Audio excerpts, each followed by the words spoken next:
अजित पवार अमोल कोल्हे यांना हरवू शकतात का? राज्याचे उपमुख्यमंत्री अजित पवार हे रांगडे व्यक्तिमत्व आहे. त्यांच्या मनात जे काही येते ते बोलून मोकळे होतात. नंतर त्याचे काय परिणाम होतील त्याचा ते विचार करत नाहीत. जनमताचा रेटा आल्यावर अनेकदा ते माफी मागून मोकळेही होतात. असे हे अजित पवार शिरूरचे राष्ट्रवादीचे खासदार डॉक्टर अमोल कोल्हे यांच्यावर नाराज असून यंदाची निवडणूक कोल्हे कशी जिंकतात तेच मी पाहतो, असे खुले आव्हान त्यांनी कोल्हे यांना दिले आहे. कोल्हे यांच्या डोक्यावर शरद पवार यांचा हात असल्याने अजित पवार यांनी कोणतेही चॅलेंज दिले तरी कोल्हे त्यांना पराभूत करणे वाटते तितके सोपे नाही. त्यामुळे हा सामना चांगलाच रंगतदार होणार आहे.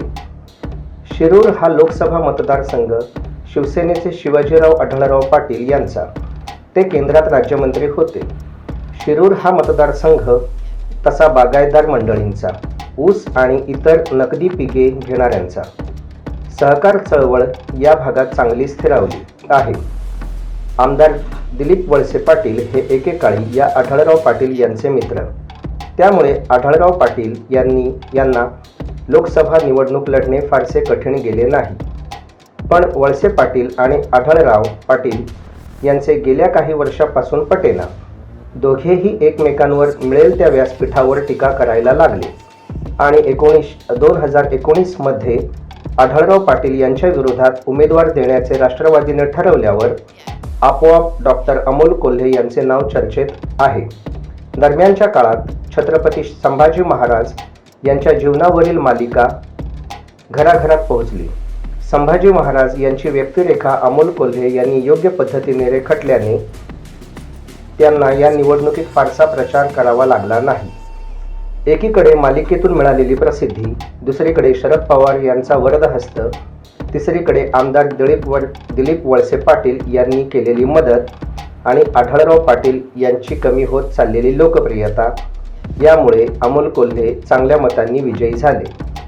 लोकसभेत त्यांनी शिरूरसह राज्यातील विविध प्रश्न मराठी, हिंदी आणि इंग्रजी भाषेत विचारले. त्यातील अनेक प्रश्नांची सोडवणूक झाली. एकूणात लोकसभेत खासदार सुप्रिया सुळे यांच्याबरोबर केंद्रातील सत्ताधीशांना नडणारा खासदार अशी त्यांची प्रतिमा देश पातळीवर निर्माण झाली. अमोल कोल्हे यांनी आपल्या मतदारसंघात कामे केली आहेत. ही बाब सूर्यप्रकाशासारखी स्पष्ट आहे. असे असताना अजित पवार यांचे आव्हान कोल्हे यांनी हसण्यावारी नेऊ नये. अजित पवार जे बोलतात ते करून दाखवतात, असा त्यांचा एकूण खाक्या आहे. शिवसेनेचे पुरंदरचे आमदार विजय शिवतरे यांच्याबरोबर अजित पवार यांचे वाजले होते. अजित पवार यांनी पुण्यातील एका सभेत यापुढे आमदार कसे होतात ते पाहतो, असे थेट आव्हान त्यांना दिले. 2019च्या निवडणुकीत शिवतरे यांचा दारुण पराभव झाला. तेव्हा त्यांनी अजित पवार यांच्याशी घेतलेला पंगा भारी पडल्याची जाहीर कबुली एका सभेत दिली होती. अजित पवार यांचे एखाद्या व्यक्तीबरोबर बिनसल्यास ते त्याला सोडत नाहीत. अजित पवार यांच्याबरोबर न पटल्याने अनेकांनी राष्ट्रवादी पक्ष सोडला आहे आणि ते निवडून आले आहेत. तर दुसरीकडे अजित पवार यांची पॉवर मोठी असताना 2019च्या निवडणुकीत त्यांचे पुत्र पार्थ पवार यांचा पराभव का झाला, असाही सवाल केला जात आहे. राज्याचे राजकारण दिवसेंदिवस बदलत आहे.